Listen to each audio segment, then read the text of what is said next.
Olá, pessoal! Sejam todos muito bem-vindos ao 4º Congresso Internacional de Tecnologia da Educação do Unisalesiano. Meu nome é Thaís, professora do curso de Biomedicina do Unisalesiano do campus de Araçatuba. É com muita satisfação e alegria eu recebo a Mariana Santana Quirino da Silva nesse congresso tão importante para nós. A Mariana é biomédica com mestrado em Ciências Fisiológicas pela Unesp e atualmente ela faz doutorado no Laboratório de Farmacologia Vascular da Faculdade de Odontologia de Araçatuba, a Unesp. A Mariana possui uma vasta experiência na área de fisiologia e farmacologia vascular e nesse congresso ela irá falar sobre a reatividade vascular. Mariana, em nome do curso de Biomedicina e da Instituição Unisalesiano, eu gostaria de te agradecer pelo aceite do convite e ter disponibilizado o seu tempo precioso e contribuir para esse congresso. Então, e agora eu vou passar as palavras para você e você fica, então, à vontade para conduzir a palestra, tá bom? Muito obrigada. Gostaria de começar agradecendo tanto a comissão do evento, quanto ao Salesiano e a coordenação do curso de Biomedicina pelo convite. Essa é uma área que eu gosto muito de falar, então eu espero que eu consiga passar para todo mundo um pouquinho de como que é essa vivência dentro de um laboratório. Eu vou, então, transmitir aqui a apresentação. Você só confirma para mim se está tudo certinho em tela cheia? Tá bom, eu vou te confirmar, tá? Deixa eu ver se eu consigo.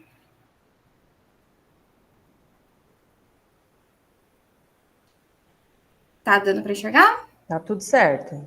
Então eu vou dar início. Como a Thaís falou, eu sou a doutoranda atualmente do Laboratório de Farmacologia Cardiovascular, aqui na Unesp de Araçatuba, pelo programa Multicêntrico em Fisiologia. E o título da minha aula de hoje, da minha palestra, é Reatividade Vascular e o seu papel na pesquisa na hipertensão arterial.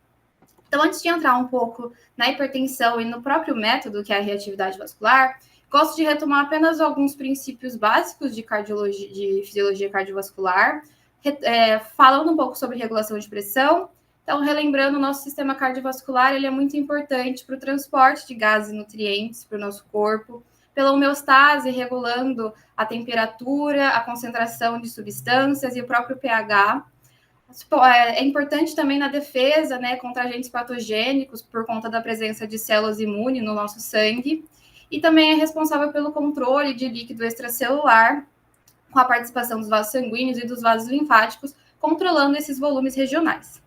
E nosso sistema cardiovascular ele é composto pelos nossos vasos, que a gente tem vários vasos de tipos diferentes, como artérias, veias, arteríolas, e pelo coração, que vai ser o responsável por transportar, servir como bomba, transportando esse sangue para dentro dos nossos vasos. E os nossos vasos, falando mais especificamente deles, eles estão conhecidos por terem 3 camadas principais. A túnica íntima, que tem como participante o endotélio, que antigamente ele era muito conhecido como uma barreira protetora do nosso músculo liso, então protegendo o músculo liso vascular da passagem do sangue, do fluxo sanguíneo. Hoje a gente sabe que essa não é bem assim, o endotélio tem uma função muito importante nos nossos vasos, como a gente vai ver. Tem a túnica média, que é então onde está presente as nossas lâminas elásticas e o músculo liso vascular, que vai ser o responsável pela contração e o relaxamento dos nossos vasos. E a camada adventícia, a túnica adventícia, que tem uma camada de tecido conjuntivo, algumas lâminas elásticas. Ao redor da túnica adventícia, a gente ainda tem uma camada de gordura perivascular, que também é muito importante na regulação do tônus vascular. E como eu disse, a gente tem várias classificações dos vasos. A gente tem artérias de maior calibre, como a artéria aorta. Temos as arteríolas, que são as artérias de resistência do nosso corpo, que são responsáveis por regular o fluxo sanguíneo, que vai sair lá do coração, sair pelas artérias maiores e chegar nos capilares. Capilares que são compostos apenas de uma camada fina de endotélio, então são vasos bem frágeis e bem fininhos. E aí esse sangue sai dos nossos capilares e vai para as nossas vênulas, que vão, então, carregar esse sangue até veias de maior calibre, que vai retomar todo esse sangue de volta para o coração, e esse fluxo vai continuar, o sangue vai ser oxigenado de novamente, e vai ser transportado todos os nutrientes e gases importantes para a manutenção do nosso corpo. E a pressão arterial, quando a gente fala de pressão arterial, a gente sempre está falando da força propulsora do fluxo sanguíneo no nosso sistema cardiovascular. E ela é determinada pelo débito cardíaco e resistência vascular periférica. Então, o débito cardíaco, como o próprio nome já diz, ele é determinado pelo nosso coração. Então, é a frequência cardíaca multiplicada pelo volume sistólico. Então, quanto volume de sangue vai ser circulado a cada batimento por minuto. E aí, a gente vai ter todo um controle de pressão arterial modulando esse débito cardíaco. E a resistência vascular periférica, então, que é determinada pela dificuldade, qual que é a resistência que o sangue encontra ao passar por dentro dos nossos vasos. E essa resistência, ela pode variar de acordo com o estado do nosso vaso. Então, se a gente tem uma contração do nosso músculo liso vascular, e aí a gente tem uma vasoconstrição, então o lumen desse vaso é reduzido, a gente tem um aumento da resistência vascular periférica, consequentemente um aumento de pressão arterial. Caso a gente tenha o oposto, a gente tenha uma vasodilatação, então essa artéria aumenta o diâmetro, o sangue encontra uma dificuldade menor para passar, uma menor resistência periférica. E aí a gente acaba tendo uma menor pressão arterial. E esse controle de pressão de resistência vascular periférica, que determina, então, o controle de pressão arterial, ele é determinado por vários mecanismos que o nosso corpo tem para fazer a regulação dessa pressão e garantir que o nosso corpo receba a quantidade de sangue suficiente para cada tecido, para que esse tecido se mantenha vivo e funcionando sem maiores prejuízos. E a gente tem vários mecanismos de pressão arterial, então a gente tem mecanismos de médio, curto e longo prazo, e a gente tem, dentro desses mecanismos, alguns controles que são controles de resistência vascular periférica. São controles que vão determinar se o vaso precisa contrair ou relaxar, dependendo da situação que o nosso corpo está passando. Nós temos fatores locais, então esses fatores locais vão ajustar o fluxo de sangue de acordo com a necessidade metabólica de cada tecido e até mesmo do próprio vaso. Temos reflexos simpáticos que também vão controlar a distribuição sanguínea de acordo com a necessidade do nosso corpo, então são controles já mais voltados para o nosso sistema nervoso central e periférico. E produção de hormônios também, que vão ser responsáveis por ação de excreção de água e sal, regulando então a pressão arterial e regulando o tônus desses vasos. Especificamente nessa aula, eu vou falar um pouco sobre os fatores locais, já que a gente vai falar da reatividade, que é onde a gente trabalha com o vaso em si. Um desses fatores locais de controle é a célula endotelial. Então, lá no começo, quando eu falei que ela era conhecida por ser apenas uma célula que era responsável era uma barreira de proteção mecânica do sangue, hoje a gente sabe que não é bem assim. A gente tem várias pesquisas que trabalham estudando especificamente a célula endotelial dos nossos vasos, e a gente sabe que tem diversas vias de sinalização para a produção e síntese de diversos componentes que vão levar tanto à contração do nosso vaso quanto ao relaxamento. Então, a gente tem, só para citar alguns exemplos, na membrana da célula endotelial, nós temos a presença de uma enzima, que é a enzima conversora de angiotensina, que vai clivar a angiotensina 1 em angiotensina 2, que vai levar, então, à contração desse vaso. Temos diversos fatores que podem ativar a produção de endotelina ou diminuir, inibir a produção de endotelina. A endotelina ela é um forte agente que contrai o nosso vaso também. Temos a produção de diversas prostaglandinas que podem levar tanto à contração do vaso quanto ao relaxamento.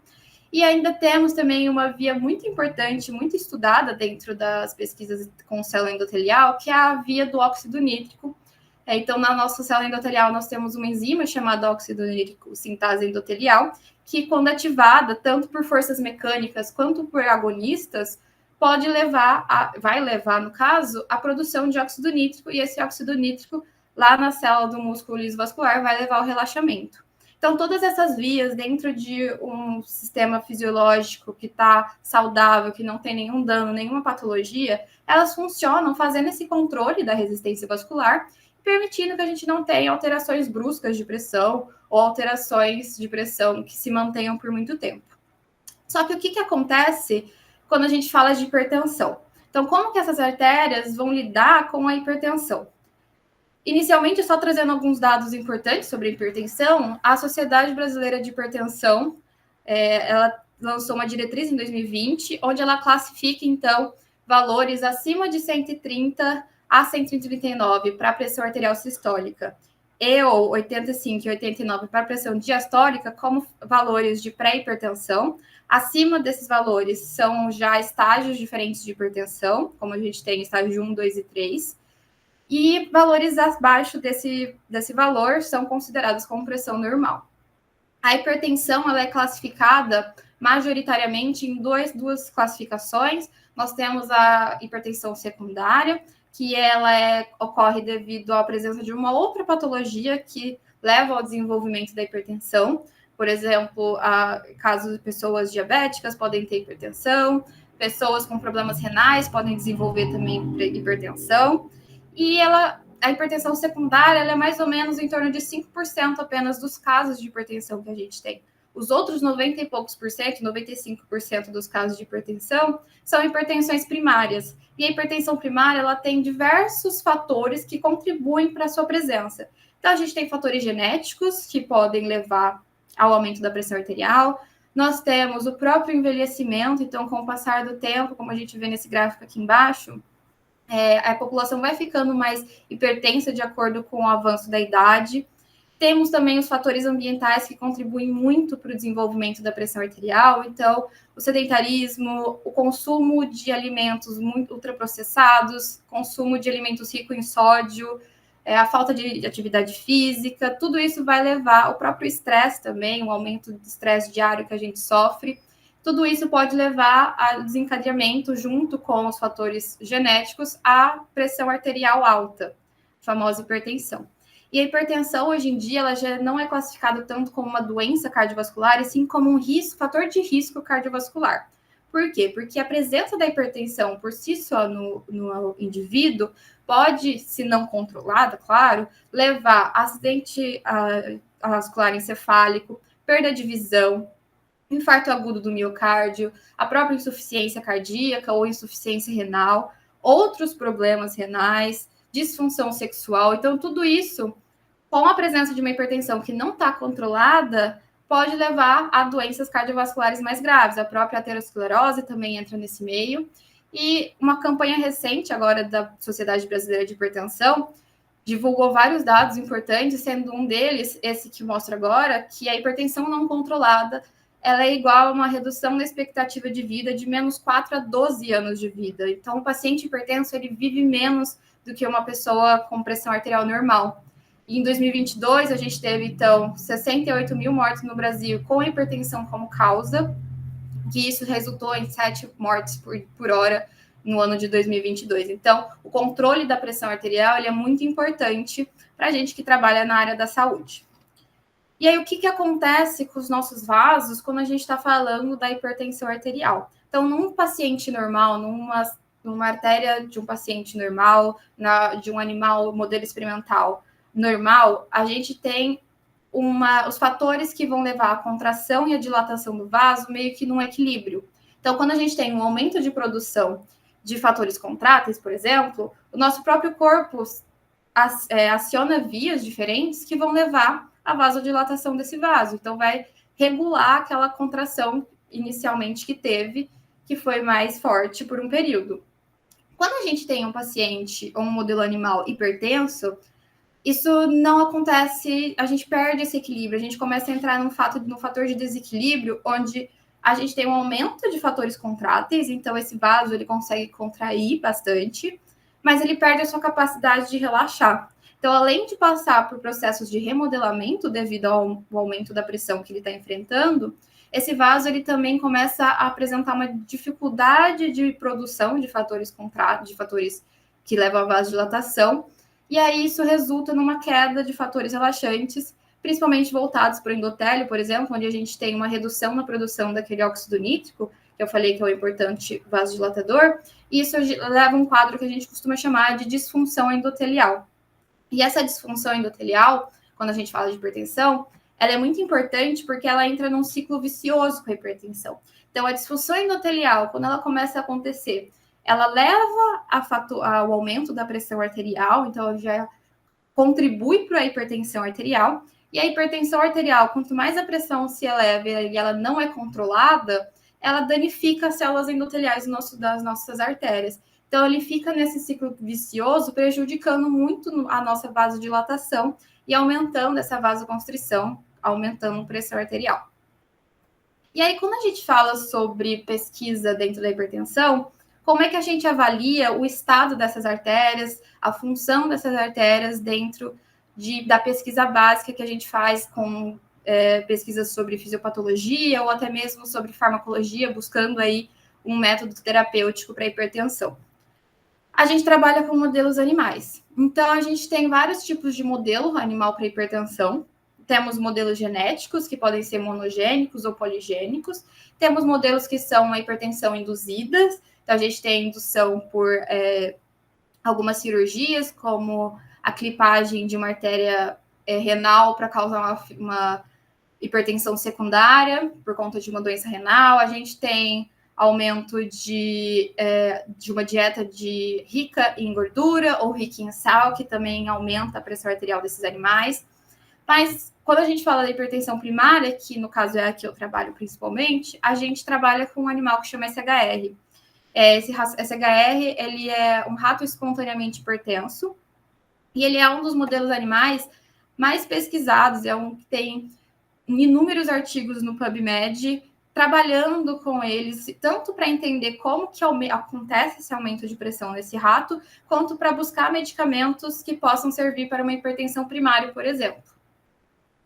Então, esse rato espontaneamente hipertenso, ele foi desenvolvido lá na década de 60, em um laboratório no Japão, onde 2 pesquisadores estavam trabalhando com ratos que não eram hipertensos, mas que eles começaram a perceber que um ou outro ali daquele grupo começava a aumentar a pressão ali quando iam ficando mais velhos, e eles começaram a cruzar esses animais que tinham a pressão um pouco mais elevada. E aí foi onde surgiu o rato SHR.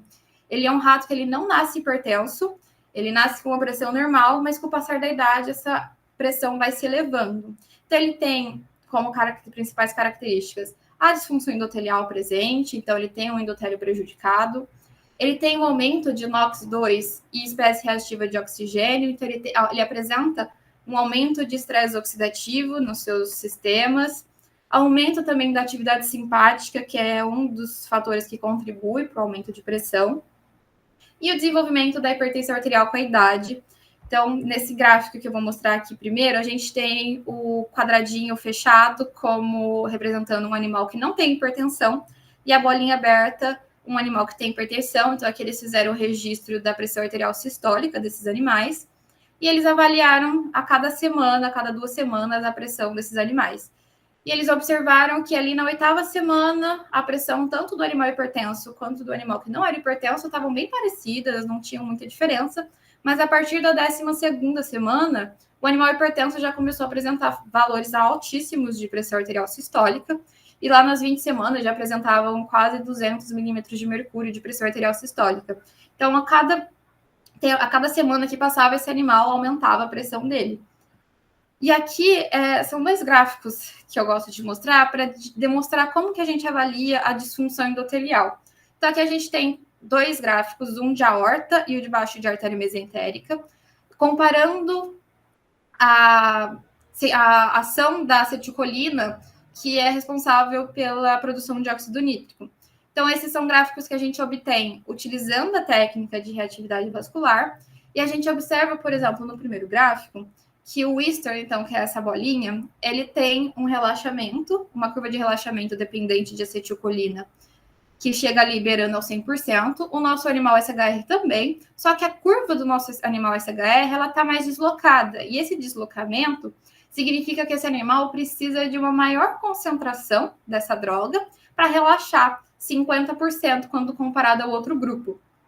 Então, como assim? Então, a gente tem ali o animal Wister que com uma dose ali mais ou menos de 6,5, tem um relaxamento de vaso de 50%.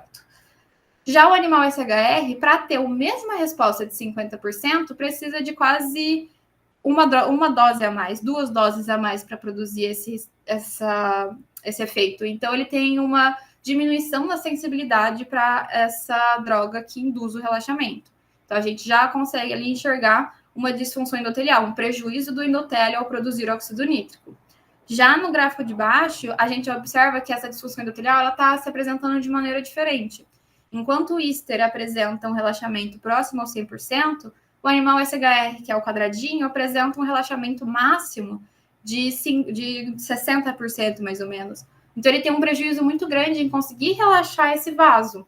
Então, aí a gente também já consegue enxergar bem o que é uma disfunção endotelial.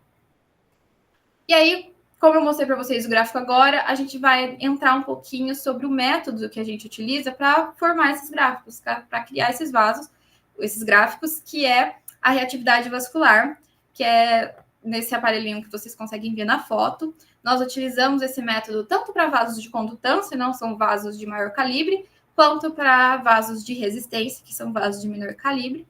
E para a gente começar esse experimento, a gente tem algumas considerações para se levar, alguns fatores importantes para levarmos em consideração antes de começar a trabalhar com ele. Então, a gente tem 3 modelos de aparelho de reatividade vascular, cada um para uma finalidade. A gente tem, então, esse primeiro quadrinho, que é o A, que é um aparelho de reatividade pressórica. Então, ao invés de a gente dar uma tensão para esse vaso, o aparelho ele vai aumentando a pressão gradativamente. Já o B e o C, ele não tem essa função de pressão. Então, a gente dá uma tensão no vaso para simular a pressão que está acontecendo dentro do vaso, dentro do corpo, do nosso corpo, para simular todo esse estado que o vaso tem dentro do nosso corpo. Então, para a gente escolher qual a gente vai trabalhar, a gente precisa levar em consideração qual que é o tipo de vaso que a gente vai estar trabalhando. Ele é um vaso de condutância, ele é um vaso de resistência, ele é um vaso muito pequenininho, ele é um vaso um pouco maior. Qual que é o vaso que a gente vai estar falando, vai estar trabalhando? Qual que é a via de sinalização que a gente vai estar pesquisando? Porque a gente sabe que, dependendo da via de sinalização, ela pode se apresentar melhor num vaso do que em outro. Às vezes, a via do óxido nítrico, por exemplo, é muito mais fácil de se visualizar num vaso de condutância do que num vaso de resistência. Então, qual que é a via que a gente vai trabalhar? E qual que é o modelo experimental que a gente vai estar usando? É o SHR, que eu comentei que a gente trabalha, ou às vezes é um camundongo, então o camundongo ele já é menorzinho, a gente já não consegue colocar o vaso dele, por exemplo, nesse aparelho C, que é o aparelho de miógrafo de arame. Qual que são o vaso, o animal e qual a via que a gente está trabalhando antes de escolher qual aparelho a gente vai usar. Aqui na Unesp de Araçatuba, a gente tem tanto o aparelho B quanto o aparelho C. Esse aparelho B, a gente utiliza ele para poder avaliar vasos de resistência, então artéria mesentérica, vasos menores, até mesmo vasos de camundongo, a gente consegue avaliar nesse aparelho B. Já o aparelho C a gente utiliza para avaliar a aorta, que é o que eu estou mais acostumada, é o que eu trabalho desde o meu mestrado. Então, esse miógrafo de arame, que é aquele que tem os aramezinhos em paralelos, as características dele, as bases dele dessa técnica é que ele mantém a temperatura em 37 graus. Então, isso é importante porque a gente vai tirar o vaso de um animal e colocar dentro de um aparelho. A gente precisa garantir que esse vaso se mantenha viável durante um tempo e que ele não perca suas funções. Então, a gente tem a temperatura constante a 37 graus para simular a temperatura corporal. Esse vaso ele vai ficar dentro de uma solução que chama solução de Krebs-Henseleit, que é uma solução fisiológica com vários componentes importantes para a manutenção desse vaso. E essa solução ela se mantém num pH de 7,4 para simular novamente o pH dentro do nosso sangue. Esse aparelho ele vai entregar para o vaso uma aeração de 5% de gás carbônico e 95% de oxigênio para manter a oxigenação desse vaso. E ele também esse vaso ele é normalizado numa tensão basal. Por exemplo, para a aorta a gente usa uma tensão de 30 milinewtons, que é para simular a pressão que esse vaso tem dentro do corpo do animal. Então, ela simula ali a tensão que a parede do vaso vai ter quando está recebendo a pressão desse animal. E aí, para trabalhar com esse vaso, a gente tem alguns estímulos para a gente conseguir montar aquelas curvas que eu mostrei anteriormente. Nós temos curvas cumulativas, então são curvas onde a gente pega uma droga ou um fármaco, dilui seriamente e começa a dar estímulos nesse vaso com concentrações menos concentradas até maiores concentrações e observar a resposta de cada uma dessas concentrações sendo acumulada no vaso. Ou a gente pode trabalhar com uma curva não cumulativa. Então, a gente vai lá, dá um estímulo para esse vaso, espera ele ter uma resposta, lava esse vaso. Então, a gente tira o banho, que é aquela solução que está banhando o vaso, e coloca uma nova sem o estímulo. Espera um momento, coloca novamente um outro estímulo, e assim vai estimulando esse vaso para conseguir observar as respostas que ele vai dar. Aqui eu vou explicar mais ou menos para vocês quais são os protocolos que a gente usa. Então, esses protocolos, eles são baseados dos protocolos que a gente usa dentro de laboratório, então dos trabalhos que a gente faz, a gente segue sempre esse protocolo. E a gente também tem algumas informações de um outro artigo que foi publicado recentemente, em 2020, que é um guideline sobre como fazer essa técnica para que a gente consiga ter uma reprodutibilidade dentro da ciência, a gente consiga ter os mesmos resultados em diferentes laboratórios. Então, quando a gente vai começar essa técnica, a primeira coisa que a gente sempre faz um dia antes é preparar os tubos de amostra. Porque como a gente usa uma porção pequena do vaso, sobra ainda um tecido ali, uma parte do vaso que a gente pode utilizar para análise de outros experimentos. A gente pode utilizar para expressão de proteína, avaliação de alguns outros vias ali participantes da via de sinalização. Então, a gente consegue congelar esse restinho do vaso e trabalhar com ele posteriormente para confirmar algumas das respostas que a reatividade vai dar para a gente. Então, a gente sempre prepara todos os tubos, coloca qual que é o grupo experimental que esse animal pertence, quem é que está fazendo a coleta, quando que essa coleta foi feita, para que quando a gente for usar, a gente saiba qual que é o material que a gente está trabalhando. E aí, no dia do experimento, a melhor coisa num experimento desse é chegar cedo. Ele é um experimento que ele é um pouquinho longo, ele dura ali em torno de umas 3, 4 horas, dependendo do que você vai fazer. E é sempre bom chegar antes, porque a gente consegue fazer, por exemplo, um experimento de manhã e um experimento à tarde. Então, a gente sempre chega cedo, liga o aparelho, a gente coloca naquelas cubinhas onde vai ficar o anel. Primeiro, a gente coloca uma água destilada para poder aquecer o aparelho, para que ele chegue a 37 graus. A gente prepara quais são as soluções que a gente vai usar, que é a solução de Krebs Hanselite, que é a solução fisiológica, e o Krebs KCl, que é um Krebs com uma adição de KCl, para um outro teste que a gente vai usar, eu vou citar daqui a pouquinho, e ajusta o pH dessas soluções. Então, a gente deixa essas soluções com pH de 7,4, e aí a gente calibra o aparelho para a gente começar a colocar o vaso, a preparar todos os testes. E claramente prepara a bancada para onde a gente vai eutanasiar o animal e retirar o vaso para que a gente possa trabalhar com ele. Então, aqui é só uma imagem dos protocolos que a gente utiliza para fazer a solução tanto de Krebs Hanselite quanto de Krebs KCl. A gente tem essas duas fichinhas coladas perto da balança onde a gente pesa eles, porque a gente costuma fazer bastante, então a gente sempre fica com elas por perto. E aí aqui a gente faz a retirada do vaso. Então, esses animais, eles são... Todo esse procedimento, claro, ele é aprovado pelo comitê de ética antes da gente começar a fazer. E aí a gente faz a anestesia com esse animal por via inalatória. Ele, então, respira um anestésico que chama isoflurano, onde ele vai ficar anestesiado. E aí a gente faz a decapitação e a exsanguinação para garantir que nenhum sangue fique muito acumulado, muito coagulado dentro desse vaso. E aí a gente retira a aorta. Então, quando a gente abre o animal, a gente consegue ver ali o coração e os pulmões já de primeira. A gente retira esse tecido.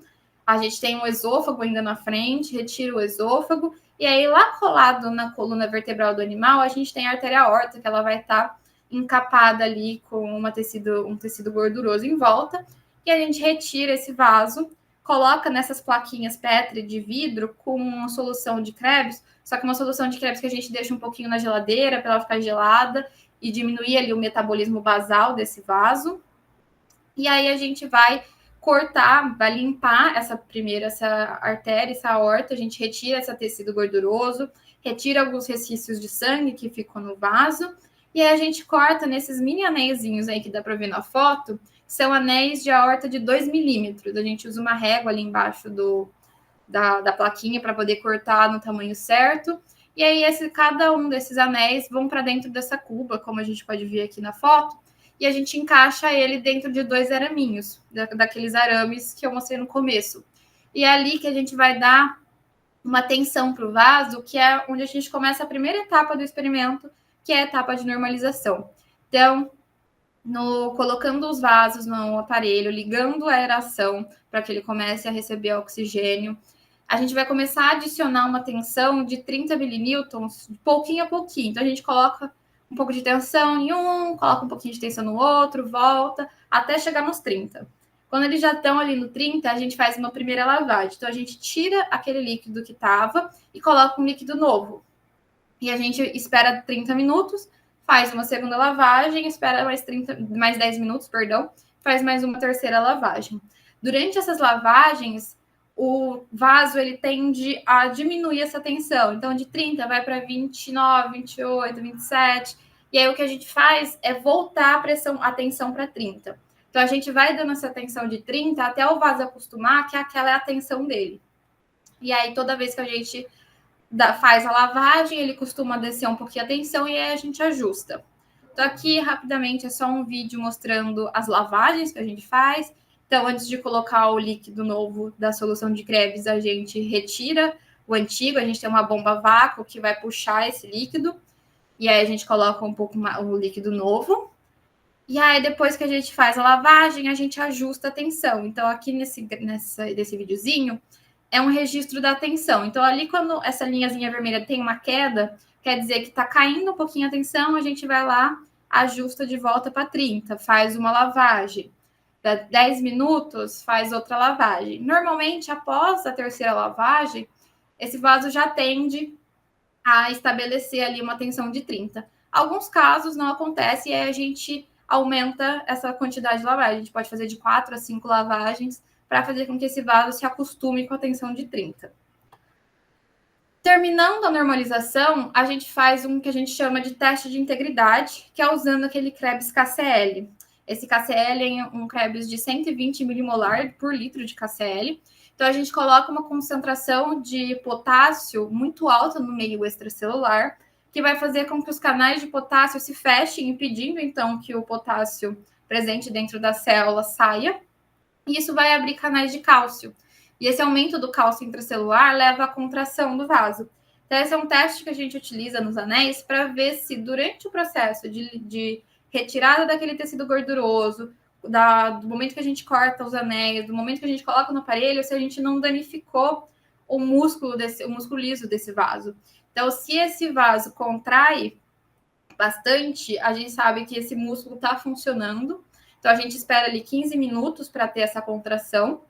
E aí, contraiu, tá todos contraindo bonitinho. A gente lava novamente 3 vezes a cada 10 minutos e deixa ele estabilizar até o 30 milinewtons novamente. Então, normalmente, como ele já passou por aquela etapa de normalização e estabilização nos 30, logo após a retirada dessa solução rica em potássio, o tecido volta a uma tensão de 30 milinewtons.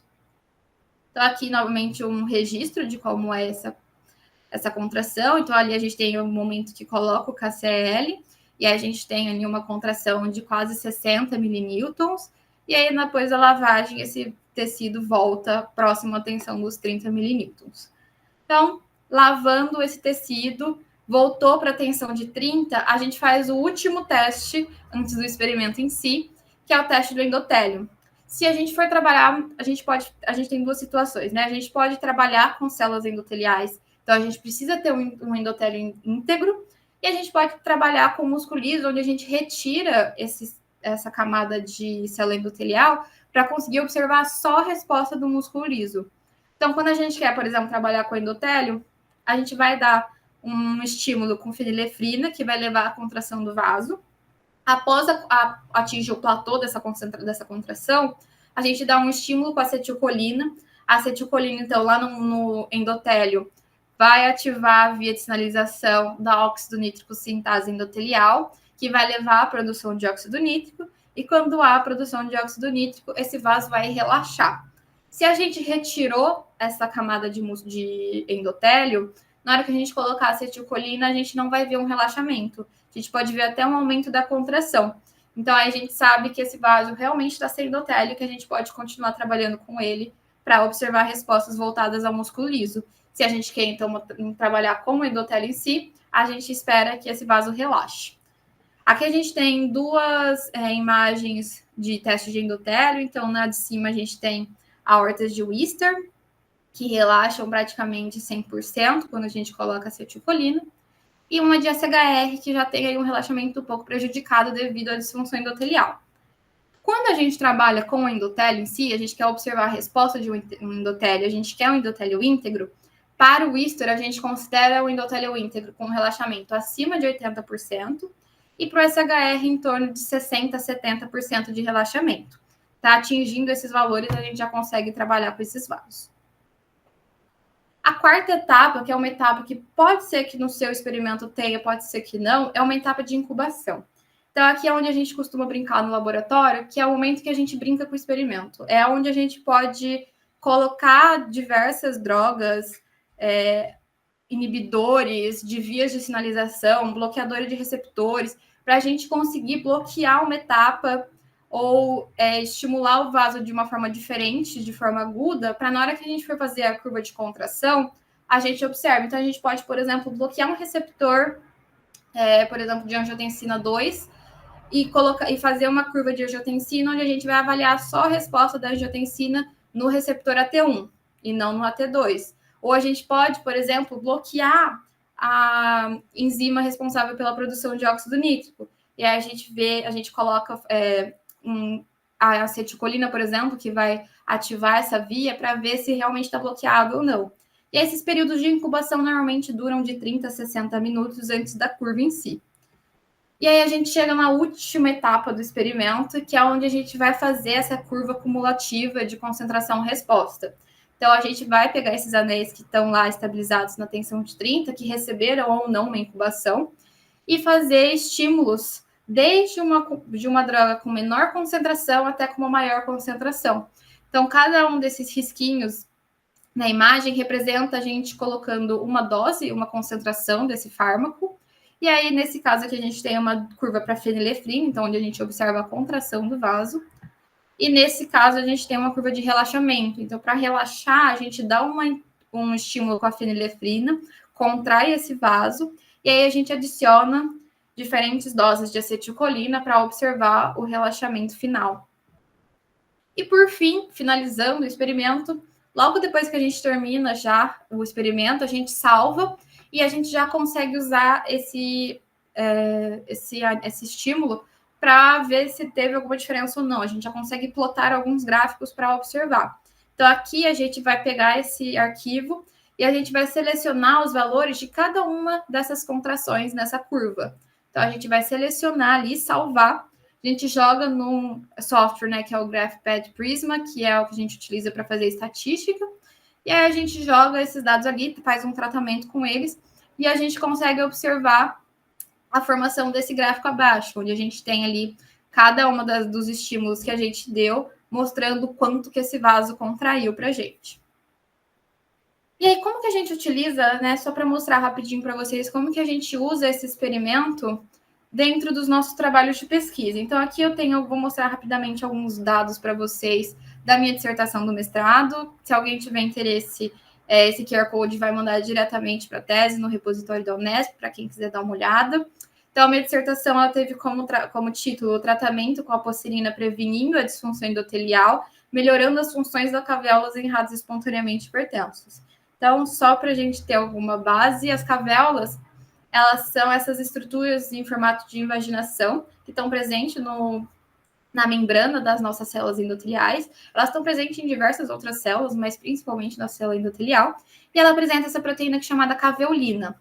A caveolina, ela está ligada à via do óxido nítrico. Então, quando essa célula está em repouso, por exemplo, o óxido nítrico sintase endotelial, ela está ligada à caveolina, mantendo a enzima ali inativa, até que aconteça um estímulo para que haja a produção de óxido nítrico. Aí essa enzima se desloca da cavéola, né, se desliga da caveolina 1, e vai produzir óxido nítrico para relaxar o vaso. E depois ela retorna para essa estrutura e permanece ali inativa. Só que o que acontece? Animais que não têm hipertensão têm uma membrana endotelial rica em cavéolas, diferente de um animal que tem hipertensão. Então, os animais hipertensos têm uma redução da quantidade dessas cavéolas, e aí, para a gente conseguir estudar a importância dessas cavéolas no vaso, a gente consegue fazer um tratamento farmacológico nesses vasos, que é a adição de uma droga chamada metilbeta-ciclodextrina. Essa droga, ela quebra a estrutura da cavéola, então, como vocês podem ver, nos primeiros quadrinhos, a gente tem tanto o animal Easter quanto o SHR ali sem a dextrina. E aí, quando a gente coloca a dextrina, a gente tem uma redução nessa quantidade de setas. Então, a gente reduz a quantidade de cavéolas presente ali na membrana da célula endotelial. Então, para fazer esse trabalho, a gente tinha 4 grupos experimentais. A gente tinha o animal Easter, que é um controle normotenso. Um Easter que foi tratado com a apocinina, que é um fármaco que tem uma capacidade antioxidante muito alta e também reduz a pressão, como a gente vem mostrando no laboratório, dos animais hipertensos. Tem um animal que é o controle hipertenso, SHR, e o SHR que recebeu esse tratamento, então, para redução da pressão. Então, depois desse tratamento, esses animais foi feita a eutanásia, do mesmo modo que eu expliquei anteriormente, a gente retirou a aorta torácica e cortou ela em anéis de 2 milímetros, e esses anéis foram, então, para o aparelho, né, de reatividade. Então, a gente fez toda a estabilização, que nem eu conversei com vocês, o teste do KCl, o teste do endotélio, e aí a gente separou esses vasos em 2 grupos, para avaliar a presença da cavéola influenciando ou não ao relaxamento induzido pela acetilcolina. Então, alguns vasos tiveram incubação com a metilbeta-ciclodextrina durante 60 minutos e outros não receberam essa incubação. E após os 60 minutos, a gente fez uma curva concentração resposta de várias doses de acetilcolina. Então, a gente observou, primeiro, que o nosso animal SHR ele tem esse prejuízo de relaxamento, então ele apresenta uma disfunção endotelial, como a gente consegue ver, ele relaxou em torno de 75%, 60%, enquanto o animal Easter relaxou 100%. A dextrina, que é aquela droga responsável por quebrar as cavéolas, prejudicou o relaxamento, então deslocou essa curva, causando uma diminuição da sensibilidade para acetilcolina, tanto no Easter quanto no SHR. Então, esse efeito da redução da cavéola no relaxamento ele foi importante tanto para o Easter quanto para o SHR, prejudicando os dois. Quando a gente tratou um animal com a apocinina, que é essa droga antioxidante que reduz a pressão arterial desses animais hipertensos, a gente observou que enquanto o animal hipertenso tinha um relaxamento em torno de 60%, o animal tratado com a apocinina conseguiu relaxar perto de 100%. Aqui, quando a gente tratou o animal Easter e colocou também a incubação com a dextrina, a gente percebeu que o tratamento não fez muita diferença. A dextrina continuou prejudicando bastante o relaxamento desses vasos. E em comparação com o animal tratado, a gente teve essa diferença apenas do animal hipertenso para o animal hipertenso com a dextrina. O animal que foi tratado com a apocinina, mesmo depois da gente tentar destruir essa cavéola, ele teve um relaxamento melhor do que os outros. Então, mostrando para a gente que talvez o tratamento auxilie ali a presença dessa cavéola e auxilie a que a degradação não seja tão importante para esse vaso e esse vaso continue funcionando de forma fisiológica quando a gente compara com o animal hipertenso. Sobre a reatividade vascular, era isso que eu tinha para trazer hoje. Tem aqui também essa referência é esse artigo que eu citei sobre os guidelines de como fazer um experimento de reatividade vascular que seja reprodutível. Eu espero que eu tenha conseguido passar um pouquinho para vocês de quanto é legal fazer esse experimento.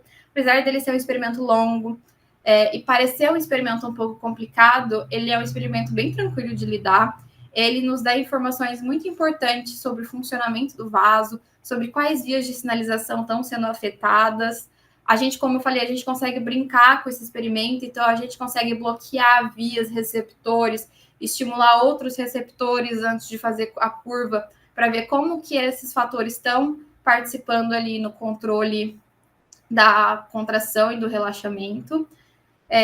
Gostaria de também falar para todos que nosso laboratório aqui na Unesp de Araçatuba está de portas abertas para qualquer pessoa que queira conhecer um pouquinho mais sobre o experimento, acompanhar a nossa rotina, para que quem alunos de iniciação científica que estejam interessados na área da fisiologia e farmacologia cardiovascular, alunos que estejam aí com vontade de entrar num doutorado, num mestrado, a gente está de portas abertas. Eu agradeço imensamente a atenção e ao convite. Caso queiram entrar em contato, esse é o meu e-mail, mas aqui abaixo a gente também tem o Instagram do nosso laboratório. Caso não queiram mandar e-mail, pode entrar em contato por lá também, que a gente pode conversar bastante sobre isso. Muito obrigada. Muito obrigada, Mariana, por ter contribuído tanto para o nosso congresso. Que show de aula, hein, Mariana? Obrigada. Vai ver que eu sempre tive curiosidade, porque você sempre trabalha com esse equipamento, né, para avaliar a reatividade vascular. Eu sempre ficava perguntando, como que será que funciona, né, esse equipamento? Mas hoje eu consegui entender, né, que bacana, muito bom.